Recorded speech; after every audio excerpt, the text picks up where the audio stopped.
Здравейте!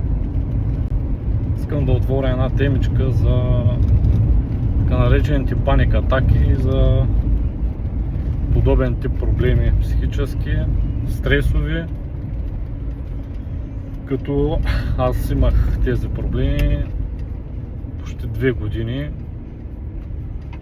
Страшен ад, страшни проблеми.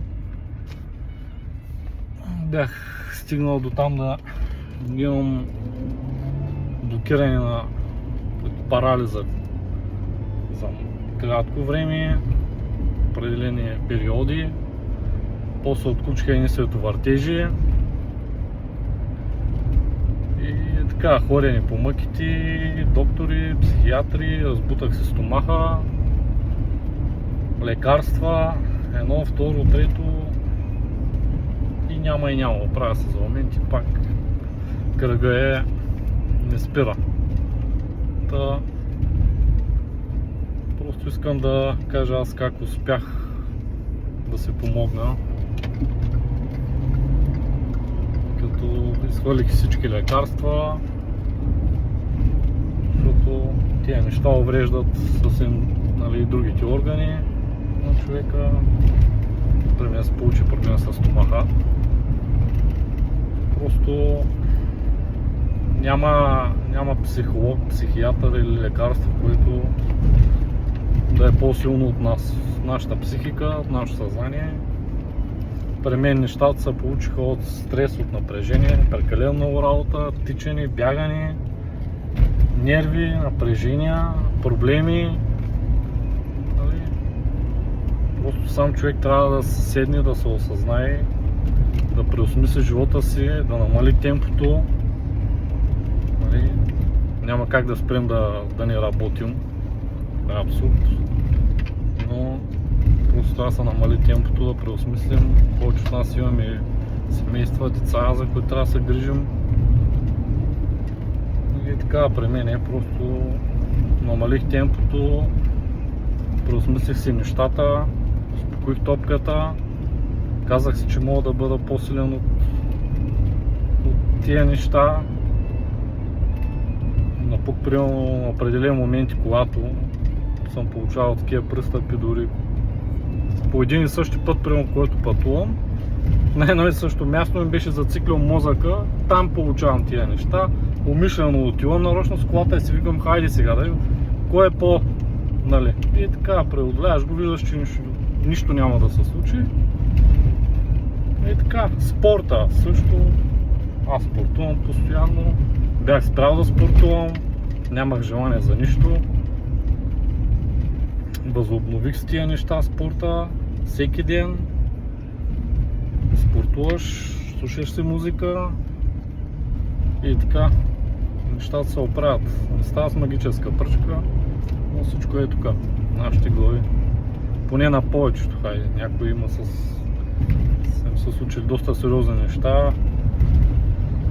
Но просто на тия хора, които се казва от работа, от прегряване, се влезе в тая дупка, могат лесно да излязат. Просто трябва да го осъзнаят. Що го правят това, за да помогнем поне на един човек, защото на мен ако имало някой да ме фани, да ми каже, е така направи, е така. Всеки пи това хапче, отиди на този доктор, това ми приписа, много ми помогна и така. Малко са хората, които повече се притесняват да говорят за това нещо, никой не иска всеки се крие.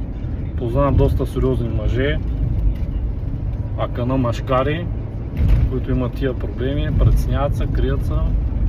Това аз преди време съм се подиграл, често си казвам, като чуя такива хора с такива паник атаки, глупости, докато не ти дойде на главата. Така си мисъл съм, са тия женските работи, да си момиченци, така и като ти дойде в един момент на главата, виждаш, че какъвто и машкар да си, при нещо направо те смазва. Изкарват извън ритъм.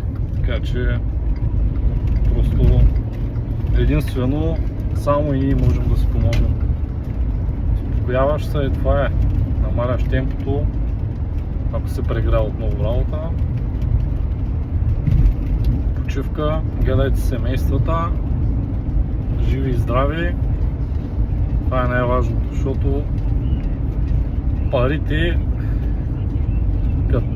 като не си добре, като имаш паник атаки и не имаш парички да отидеш някъде, като не можеш да пътуваш, каква файда? Че имаш пари, че имаш примерно скъпа кола, седи пред вас и ти не можеш да я караш. Тъй, че файда няма. Трябва да си здрав. Първо място, като си здрав, като си добре, като не те мързи, ти работи и главата, пари се изкарват. Просто ако мога на един човек да му помогна, защото аз знам какво е, минал съм го, един човек. Просто ако успея да му помогна, просто ще бъде много добре. Ако някой също е успял да се измъкне този капан, може да напише в коментарите как, дори примерно някаква билка, ако е такова, защото това са също доста помагат билки, нещо е вземал. Говорим за билки, не за химии, които да направят олигофрения. Да успиват да ставаш зомби, да гледаш тъп в една точка и като ги спре всичко да почне. Всичко е в нашите главички. И така. Чао от мен.